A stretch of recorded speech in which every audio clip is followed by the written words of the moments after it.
ഗാസയിലെ polio vaccination ക്യാമ്പയിന് $50 ലക്ഷം സഹായം പ്രഖ്യാപിച്ച് UAE ഭരണാധികാരി. യുദ്ധക്കെടുതിയിൽ അകപ്പെട്ട ഗാസയിലെ പോളിയോ വൈറസ് വീണ്ടും റിപ്പോർട്ട് ചെയ്യപ്പെട്ട സാഹചര്യത്തിലാണ് ഇവിടെ പോളിയോ വാക്സിനേഷൻ ക്യാമ്പയിൻ ഒരുക്കിയത്.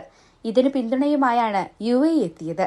ഗാസയിൽ നടക്കുന്ന അടിയന്തര വാക്സിനേഷൻ ക്യാമ്പയിന് സഹായമായി $50 ലക്ഷം നൽകുമെന്ന് UAE പ്രസിഡന്റ് പ്രഖ്യാപിച്ചു. പലസ്തീനിലെ ആളുകൾ അനുഭവിക്കുന്ന ഗുരുതരമായ മാനുഷിക പ്രതിസന്ധികൾക്കിടയിൽ അവർക്ക്, പ്രത്യേകിച്ച് കുട്ടികൾക്ക്, ആശ്വാസം നൽകുന്നതിനുള്ള UAEയുടെ നിരന്തര ശ്രമങ്ങളുടെ ഭാഗമായാണ് ഈ ധനസഹായമെന്ന് UAE പ്രസിഡന്റ് പറഞ്ഞു. ഓഗസ്റ്റ് 23-നാണ് ലോകാരോഗ്യ സംഘടന ഗാസയിൽ ഒരു കുട്ടിക്ക് ടൈപ്പ് 2 പോളിയോ വൈറസ് ബാധിച്ചതായി സ്ഥിരീകരിച്ചത്. 25 വർഷത്തിനിടെ ഗാസ മേഖലയിൽ പോളിയോ വൈറസ് ബാധ റിപ്പോർട്ട് ചെയ്യപ്പെടുന്നത് ഇതാദ്യമാണ്. ഈ പശ്ചാത്തലത്തിലാണ് ലോകാരോഗ്യ സംഘടന, യുനിസെഫ് ഉൾപ്പെടെയുള്ള ഏജൻസികളുടെ സഹകരണത്തോടെ ഗാസയിൽ പോളിയോ നിർമ്മാർജ്ജന വാക്സിനേഷൻ ക്യാമ്പയിൻ നടത്താൻ തീരുമാനമെടുത്തത്.